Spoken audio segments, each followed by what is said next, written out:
Hello, and thank you for joining me. In Luke chapter 9, verses 57 through 62 are three examples of what I call defective discipleship. In previous videos, I looked at the first two. I call these, number one, Jesus put the brakes on a volunteer's zeal. And then the other video I entitled, Let the Dead Bury Their Own Dead. In the first example, we have the story of a man excitedly volunteering to follow Jesus. This was a man that evidently Jesus did not call to follow him and who was not ready to begin to follow him in discipleship service. So his offer to follow Jesus wherever you go was an uninformed offer, and Jesus put the brakes on the man's zeal. In the second example is a man who Jesus called authoritatively. He said, "Follow me," but the man wanted to put the Lord's call on hold. He wanted to put the Lord on hold until he could get all of his loose ends tied up. This lesson, we look at the third example, of which we read in Luke chapter 9, verses 61 and 62. So we have a man who had not settled his priorities. We can call him an irresolute disciple.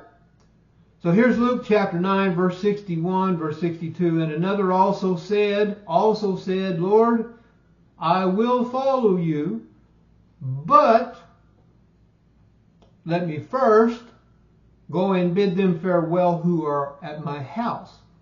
But Jesus said to him, no one, having put his hand to the plow and looking back, is fit for the kingdom of God. Now, implied in what we've read is that Jesus issued a follow me. He summoned this individual to commit to following him.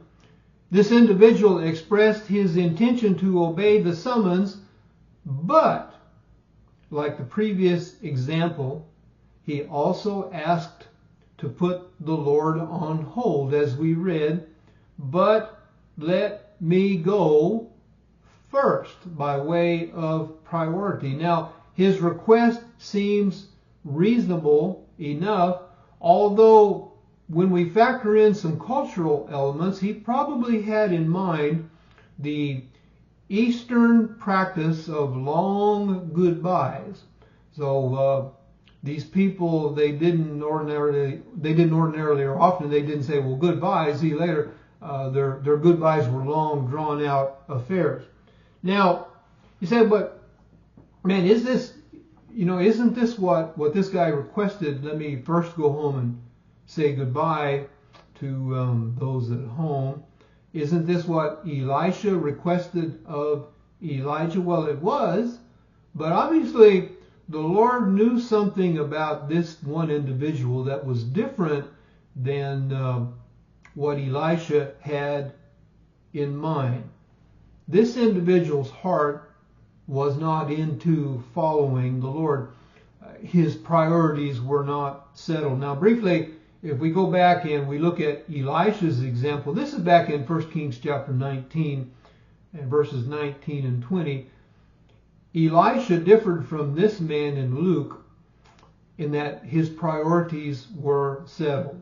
So he realized that God had called him to a work that demanded his full attention and his full focus.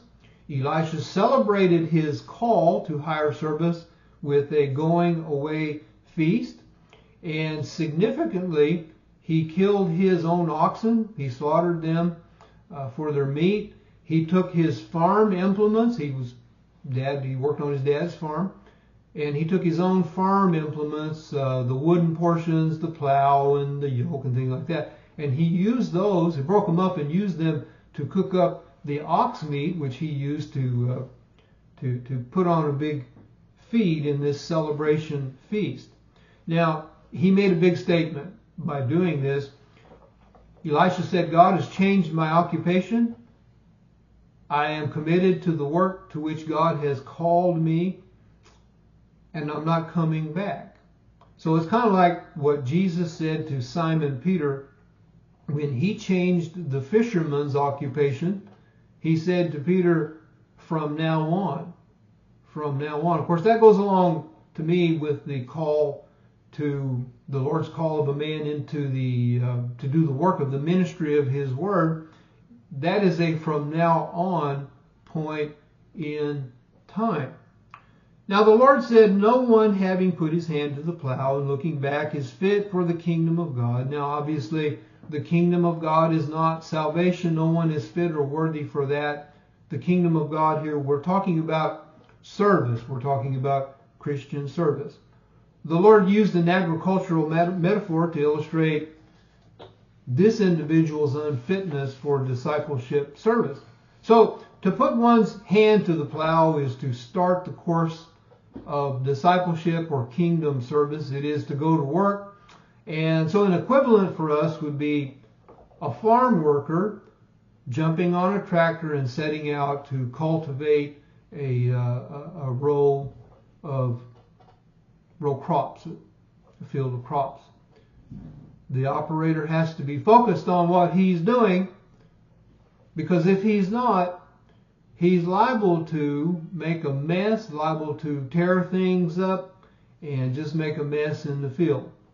So the point is that if he can't give his full focus to what he's doing, if he can't drive that tractor down the rows and in a straight line, he's not fit for the work and he needs to stay off of the tractor. So the point is this: the kingdom work of Jesus Christ, the kingdom work of King Jesus, is of such immense importance that it requires we be fully focused on Him and on representing Him and His kingdom. One is not fit for the kingdom who has not settled his or her priorities. Half-heartedness will cancel Christian effectiveness. So this finishes this, I guess we could call it a trilogy of these three examples of defective discipleship. I hope you find this lesson helpful, and thank you for joining me. The Lord bless you, and take care.